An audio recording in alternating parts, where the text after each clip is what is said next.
Emmaüs, j'aimerais savoir les initiales. Emmaüs, ça veut bien dire quelque chose. Alors Emmaüs, voilà. Qu'est-ce que c'est Emmaüs? Je sais pas. Emmaüs est une ville en Palestine. C'était un symbole d'espoir, où les disciples se sont disputés. D'accord. Et à Emmaüs, ils ont trouvé la solution pour les partager.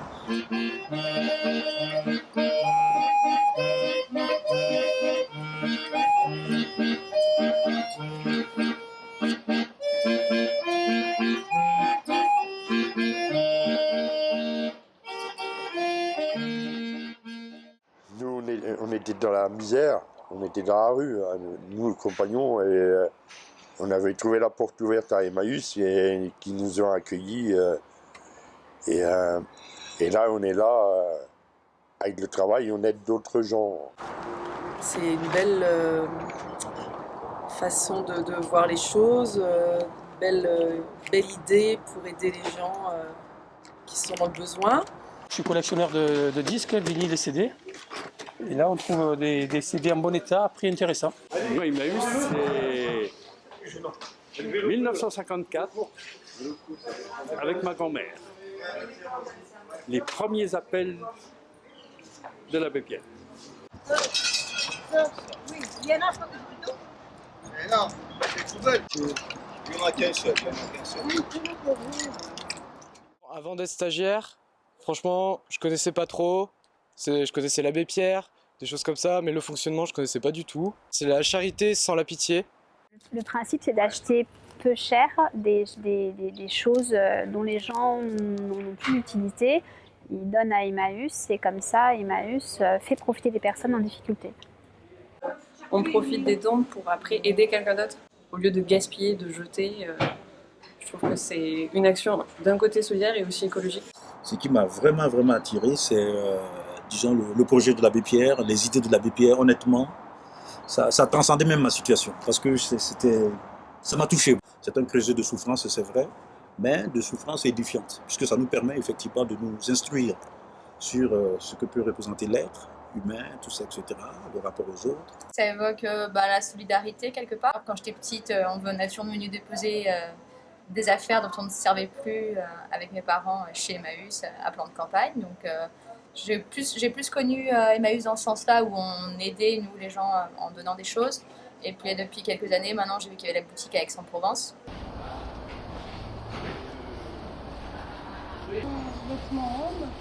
Après les gars qui travaillent au magasin. À Emmaüs, l'abbé Pierre, il a fait quelque chose de bien. Je viens pour faire nourrir les compagnons, ils ont vraiment besoin. Maintenant, ça a beaucoup augmenté le prix. Avant, quand je venais au début, c'était 1 franc, 2 francs. C'est un peu la magie d'Emmaüs, c'est-à-dire quand je reçois les personnes, quand on écoute un peu leur parcours de vie, comment ils ont fait pour arriver jusqu'ici, on se dit waouh, ils sont là et le fait qu'on soit en groupe, tout ça, ça fonctionne en fait. Avec malgré tout le parcours de vie un peu cassé de ces personnes-là, les compagnons, l'équipe, les bénévoles, tout ça, ça fonctionne quoi.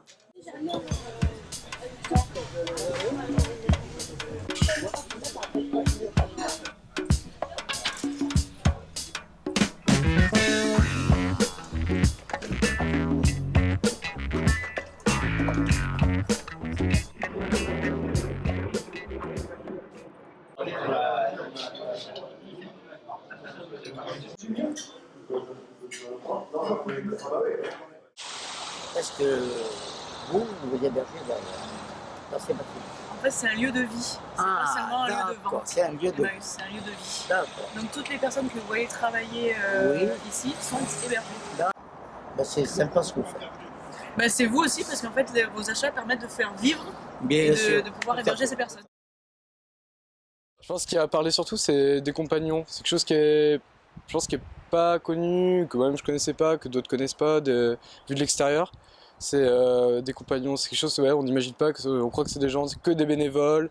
On n'imagine pas qu'il y a des gens qui y vivent dans les camps Emmaüs. Il y a des responsables, il y a des bénévoles, mais il y a aussi voilà, ces compagnons qui sont là tous les jours, qui circulent parfois entre Emmaüs, qui viennent, qui ressortent, qui arrivent à retrouver une vie en dehors. C'est bien beau, il y a les vêtements, tous les bénévoles, on est là, mais pas derrière, il y a un travail des compagnons. Et j'aimerais aussi que les clients ils partent un peu à la communauté, parce que quand je dis aux clients que tout ça vient de la communauté, ils sont étonnés.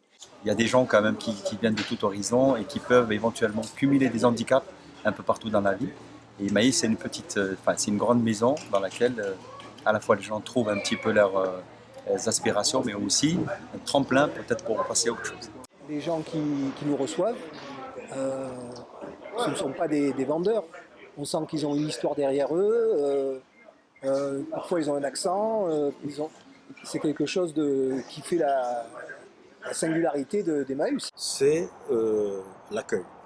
Ça, c'est vraiment l'accueil sans distinction de race, de nationalité, tout ça, l'accueil des immigrés. Moi, le truc, si vous voulez, qui me gêne vraiment maintenant, c'est le fait qu'on appuie, qu'on met le doigt sur cette laïcité, si vous voulez. Ça m'a beaucoup perturbée. Ici, la valeur essentielle, elle n'est pas basée sur la religion, elle est basée sur la laïcité.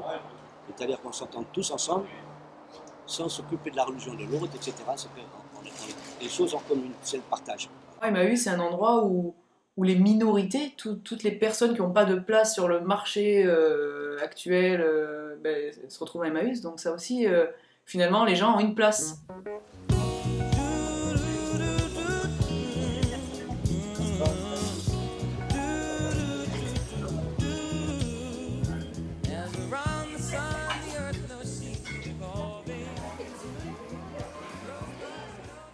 Cet esprit, j'avoue, de partage, de solidarité, tourner vers l'extérieur, vers ceux qui sont nettement en plus grande difficulté que ceux qui sont là. Et ne pas faire de ceux qui sont là, le mot nanti serait trop fort et vexatoire, mais des privilégiés dans un certain sens par rapport à d'autres. Il y a trop de compagnons. S'ils sont là, c'est qu'ils en ont besoin. Mais nous aussi, on a besoin. Nous aussi, il faut que quand même le prix, il faut qu'il diminue un peu. Pour qu'ils puissent se reconstruire aussi, je pense que c'est important qu'ils gardent, à travers la communauté, qu'ils gardent un esprit quand même d'indépendance. I came to France because of my life was in danger and came to demand asylum. Parce in Kenya, I was doing sports as a profession. It's a place for me which is an exceptional because you me, you and Manger, you eat in samples together as one family, and also we get the opportunity of travail to work. Parce que moi j'ai connu la misère moi-même, donc je savais l'importance que ça avait. C'est aussi, la misère, c'est pas que économique, comment manger, comment dormir, etc. C'est tout un ensemble. C'est comme le besoin de culture aussi, la connaissance, l'éducation.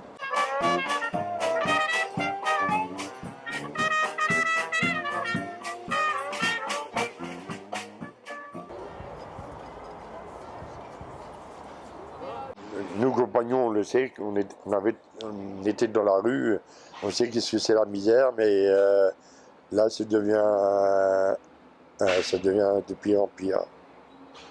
Donc, c'est pas Emmaüs tout seul qui devrait faire quelque chose, c'est l'État aussi.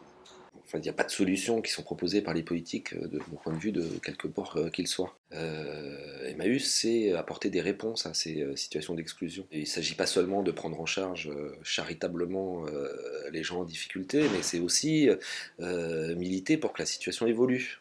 S'investir, apporter des réponses, interpeller.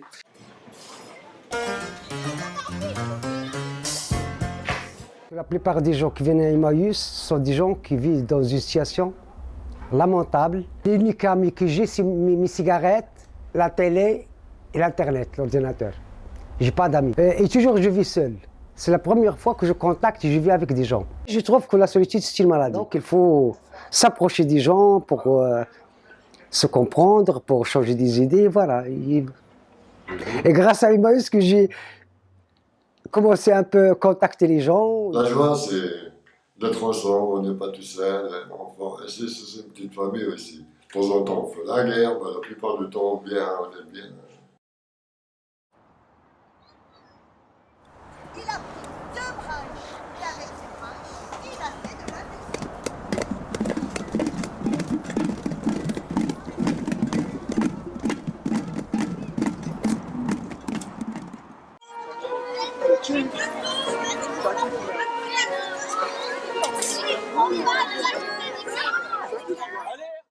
Il y a des amis, ils viennent juste pour travailler, mais ils ne viennent pas discuter avec les compagnons.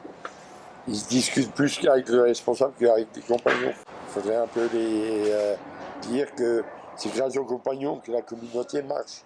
Je connais rien du tout sur la communauté, des gens qui travaillent ici dans la journée, mais qui font partie de la communauté. Je ne sais pas du tout pourquoi ils sont là. On devrait faire des réunions toutes les semaines. Réunions communautaires toutes les semaines. On pourrait discuter de ceci, de cela, ce qui ne va pas, ce qui doit changer Emmaüs, ce qu'on doit faire et ce qu'on ne doit pas faire. L'écoute, c'est fondamental parce qu'on est dans une société aujourd'hui où plus personne ne s'écoute. Et on a besoin d'être écouté, on a besoin même d'être à l'écoute des gens aussi et de se recentrer sur les vrais problèmes. En règle générale, dans les structures sociales, on ne demande pas aux personnes accueillies de s'intéresser à l'organisation, d'y participer, de s'exprimer sur ce qu'il faudrait faire pour que ce soit encore plus pertinent et efficace. Avoir un livret d'accueil écrit, des règles précises écrites pour les compagnons. C'est vrai qu'il y a beaucoup de choses qui se passent à l'oral dans Emmaüs, c'est ce qui se passait. Et maintenant, il y a des choses qui vont devenir plus formelles. I would like to encourage my fellow companions to participate in helping the community to move forward and to have the success in all areas. Not only when our responsible are around that you are doing something. Do it as if you are doing a good job for yourself to make our community progress, to make everything move on, and to be a better place to live. This is our home maintenant, and we are like one family.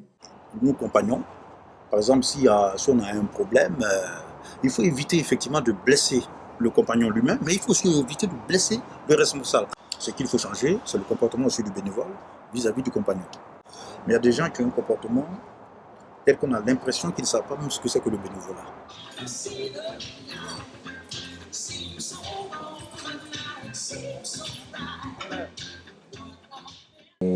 On jette des meubles qui sont encore valables.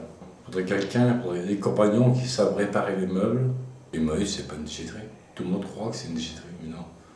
Dans un temps, souvent, ils venaient chez moi et là, je me demandais si c'était toujours possible. Parce qu'il y a des gens qui me disent que c'est plus possible maintenant. Si, on continue, bien sûr. Voilà, moi, Qui il me vous dit que semblait. c'est plus Mais possible, je sais bien pas, sûr, j'ai des non, amis qui m'ont dit non, non, non, continue ma mère est à morte, ramasser ils sont pas.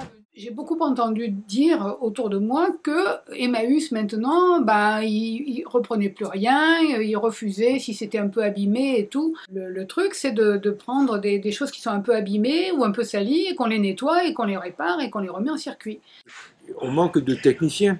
Et pratiquement presque tout ce qui est réparation repose sur le bénévolat. Or, ces jeunes, on pourrait leur donner une formation qui leur permettrait après le contrat de se réinsérer dans la vie professionnelle, puisque le but d'Emmaüs, c'est de réinsérer ces gens qui sont à la rue. Bon, c'est vrai qu'on ne peut pas faire de la formation, on ne peut pas... Mais pas les écarter du monde extérieur, quoi, qui continuent à voir ce qui se passe dehors, et puis les préparer peut-être aussi à se dire que ils ne seront pas là pour la vie, quoi. Donc il faut qu'ils s'arment et puis qu'ils voient un peu à l'extérieur, et surtout qu'ils envisagent la vie autrement. Je trouve que les compagnons ne sont pas suffisamment accompagnés pour justement se voir projetés, parce que c'est un tremplin Emmaüs. Il ne faudrait pas que les gens, à part les personnes qui sont en grande partie, des personnes qui sont abîmées, qui sont très âgées, ça, la problématique elle demeure malheureusement, mais pour ceux qui sont un peu plus jeunes, donc il faudrait que Emmaüs soit uniquement un tremplin, un marchepied pour une insertion ou une pérennisation professionnelle ultérieure. Un bon boulot, oui. Je quitterai un jour Emmaüs, mais pour l'instant, non. J'ai l'intention de m'inscrire à une PE. Là, quand j'aurai ma carte d'identité, je vais m'inscrire à une PE, mais après, je verrai bien quel boulot ils vont me proposer. S'ils me proposent un boulot chauffeur-livreur, bon, d'accord. Voir où c'est aussi, hein. Si c'est loin, non. Parce que moi, le boulot est à côté ici. Hein. Les gens, ils n'arrivent jamais par choix, au départ, à Emmaüs. Hein, en tout cas, de ce que j'ai pu voir là, pendant ces 7 ans, c'est toujours, à un moment donné, ils cherchent un toit, donc je pense que c'est pas vraiment un choix. Et on se rend compte que par la suite, il y a des gens qui font le choix d'avoir une vie alternative. Je trouve ça intéressant. On n'est pas sur un modèle forcément de réinsertion sociale à l'extérieur, avec un boulot, etc. Il y a des gens qui choisissent de défendre des valeurs. Et je pense à ces jeunes de 20-25 ans qui pourraient se fonder une famille, fonder un foyer, et qui ne peuvent pas le faire. Et surtout, ne pas en faire des compagnons à vie.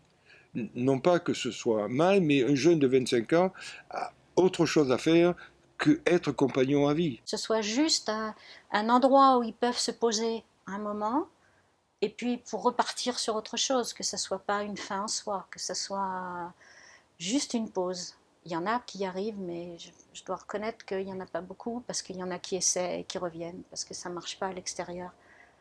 C'est vrai qu'il y a un défaut, c'est qu'on les protège un petit peu de ce qui passe à l'extérieur. Leur parcours a été trop dur, et nous, on ne peut pas faire ce boulot, si vous voulez, psychologique. I'm also continuing to apprendre français, which is my very, very objective. My passion is also to talk French. Easy also to help us to learn French. We have six students here in Emmaüs that they teach us to learn French. This is men of my country, and I came here to start my life and to move on, and also to interact with the French families and people, and I feel at home.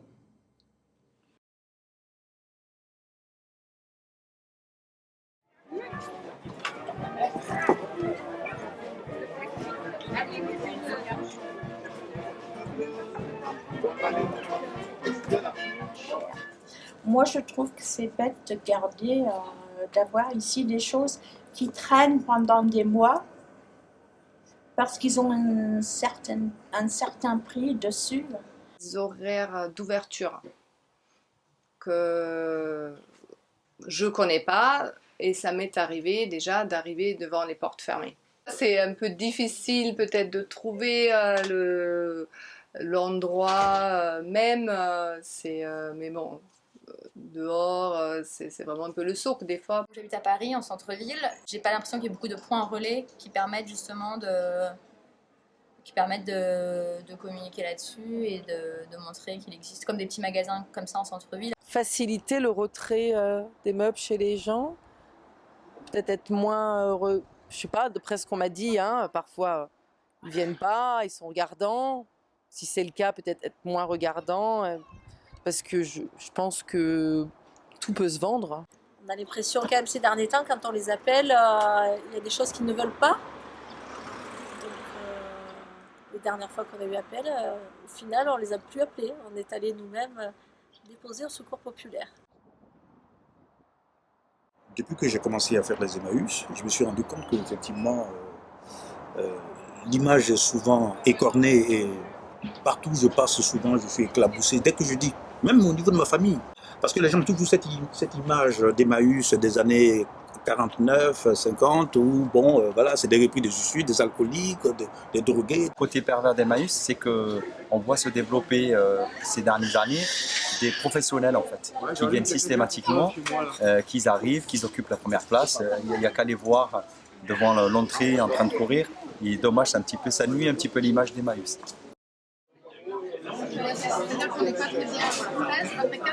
Si cette boutique existe depuis 3 ans, c'est grâce avant tout aux donateurs. Parce que tous les objets que vous voyez ici, ce sont des objets qui ont été donnés par des particuliers ou des entreprises.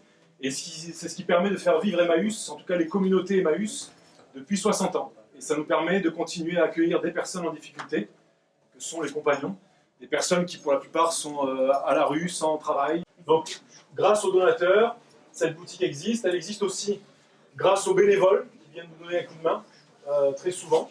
S'ils n'étaient pas là, ça n'existerait pas. Grâce aux compagnons aussi, voilà, ici vous avez Géry, je ne sais pas où se trouve Géry. Il est là. Il est là, voilà. Géry, tiens, je t'ai vu là, puis ensuite je t'ai vu là. Donc Géry tient cette boutique avec l'aide des bénévoles. C'est pas seulement un lieu de vente, vous l'avez compris, bon, il y a des belles choses, il y a des beaux objets, on fait des belles affaires, mais c'est aussi un lieu de rencontre, c'est aussi un lieu où on crée du lien, c'est aussi un lieu où on cherche à interpeller. Je trouve qu'il y a un peu dommage, c'est que c'est vraiment pas très connu.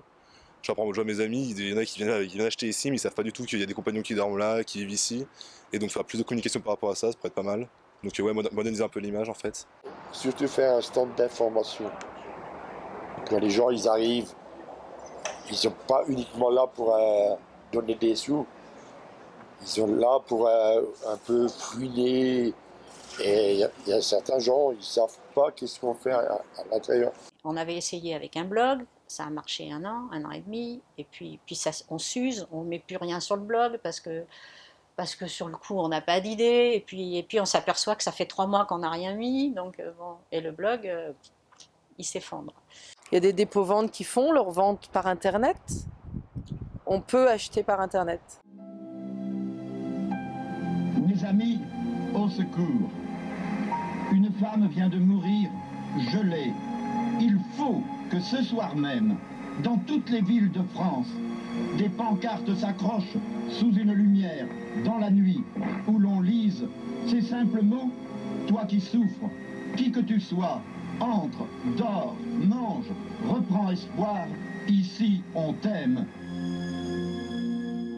Le film de l'abbé Pierre, quoi, dit tellement de tout sur Emmaüs, sur ce qui se passe, comment ça fonctionne, etc., que plus de communication que ce film, je vois pas ce qu'on pourrait faire de plus, quoi. Une communication normale, quoi, je veux dire, mais je vois pas pourquoi. Dans quelle mesure une communication plus développée apporterait quelque chose. Faire plus de publicité à l'extérieur, faire donner une nouvelle image plus jeune, plus fraîche. Je dis ça peut-être parce que je suis un jeune, mais voilà, l'image c'était encore l'abbé Pierre, c'était voilà, mais une image, on voit beaucoup de pubs, tout ça, UNICEF, truc muche. Pourquoi pas faire pareil avec Emmaüs. Avec les nouveaux moyens, avec internet, tout ce qui est à la télévision, radio par exemple. Être dans plus de manifestations peut-être, genre quand il y a des forums, je saurais plutôt faire ça en direction des jeunes, car en général c'est quand même moins sensible à ce sujet-là. Et par exemple l'abbé Pierre, c'était quand même, c'était surtout, ça commence un petit peu à dater. Améliorer, je pense que c'est la communication au niveau des adultes, tout simplement. Alors, ou faire passer les messages par les enfants et continuer à le faire passer par les enfants pour que les adultes se réveillent. Peut-être montrer un peu plus aux gens ce qu'on fait avec l'argent d'Emmaüs. Chaque sou qui dépend chez nous, ça nous aide à la solidarité. Parce que nous, on n'est pas commercial. Nous, on n'est pas là pour faire du business, pour faire de l'argent. Cet argent que nous on ramasse, ça permet de faire fonctionner la communauté. Mieux faire connaître la communauté des hommes qui animent Emmaüs. Il y aurait un certain nombre de manifestations extérieures à la vie de la communauté, à l'extérieur, des rencontres fraternelles avec les compagnons. C'est difficile parce qu'il faudrait vraiment qu'il y ait quelqu'un pratiquement qui s'occupe que de ça, quoi. On est une organisation qui repose beaucoup sur le bénévolat. On a besoin aussi en permanence d'aller chercher, de recruter, de faire adhérer des personnes qui s'engageraient en tant que bénévoles chez nous. Est-ce que vous avez un porte-parole? Est-ce que vous avez quelqu'un qui représente Emmaüs, qui pourrait le représenter Il n'y a plus l'abbé Pierre, voilà auprès des Français? Il faut trouver un autre abbé Pierre. Hier, il y avait une personne qui pouvait aller jusqu'au journal de 20h. Il était entendu et il était considéré. Aujourd'hui, on n'a plus l'abbé Pierre. Ça veut dire que à nous tous, on n'a pas une voix qui porte aussi loin et aussi fort que la sienne.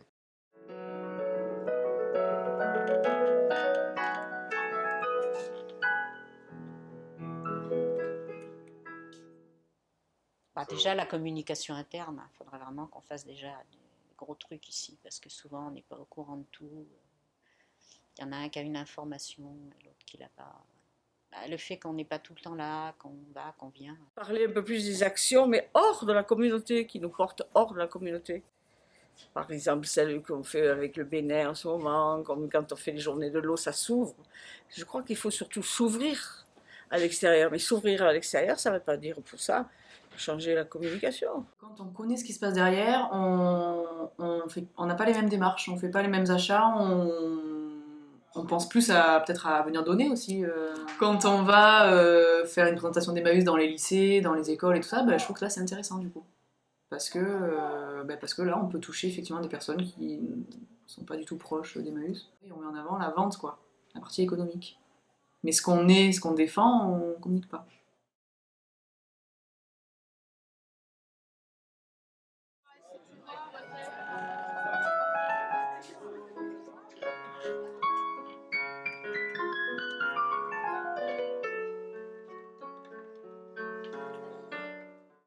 On peut espérer que Emmaüs ne continue pas de prospérer, ce qui voudrait dire qu'il y ait de moins en moins de personnes qui aient besoin d'une telle structure. Mais devant l'individualisme du monde qu'on vit aujourd'hui, il y a peu de chances que ça prenne cette voie-là. Il me semble que dans un pays riche, malgré la crise, dans le monde, on devrait quand même assurer un minimum aux gens qui sont pauvres. C'est devenu, peut-être ça a été toujours le cas, un business. Donc, par exemple, je vois parfois les gens qui viennent ici, qui n'ont pas les moyens, mais qui n'ont pas non plus les moyens d'acheter des choses ici. Beaucoup de gens survivent grâce à des organismes humanitaires comme les Restos du Cœur, comme Emmaüs, où des gens peuvent ici, en tout cas chez nous, s'ils ne peuvent pas se nourrir pour tous ceux qui viennent comme clients, au moins ils ont accès à des vêtements, à de l'électroménager, tout ce qu'on vend un peu à Emmaüs, et ils ont accès à la culture parce que nous vendons les livres à des prix Emmaüs, c'est-à-dire vraiment accessibles. Je crois que le développement, malheureusement, en l'état actuel de notre comme va notre monde, je crains que nous soyons obligés de développer encore beaucoup et beaucoup l'œuvre d'Emmaüs. Peut-être je verrais bien une nouvelle tête qui représenterait Emmaüs. On ne connaît personne d'Emmaüs, comme il y aurait quelqu'un qui représente Emmaüs, vraiment un nouveau l'abbé Pierre en quelque sorte. Ça existera toujours déjà, mais si on ne développe pas plus le côté la communication, ça ne va pas forcément beaucoup évoluer, parce que je pense que depuis que ça existe, ça n'a pas beaucoup changé.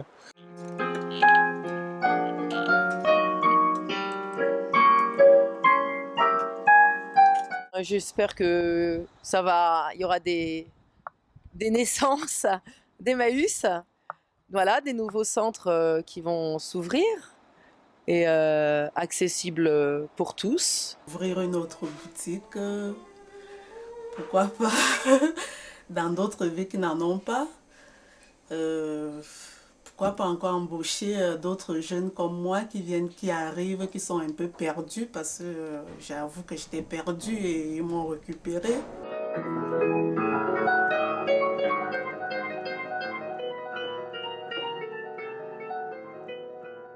Il y a encore beaucoup de gens qui pensent que c'est de l'assistanat et que, en définitive, ils pensent, au départ, les gens pensaient qu'on réintégrait dans la société, on était une entreprise de réinsertion, mais ça n'allait pas complètement.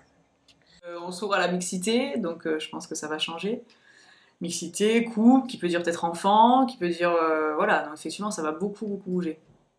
À la fois sur l'accueil, mais à la fois sur l'accompagnement aussi. L'accompagnement, les mentalités, puisque c'est pas, on n'accueille pas 40 hommes comme on accueille 15 femmes avec enfants ou pas.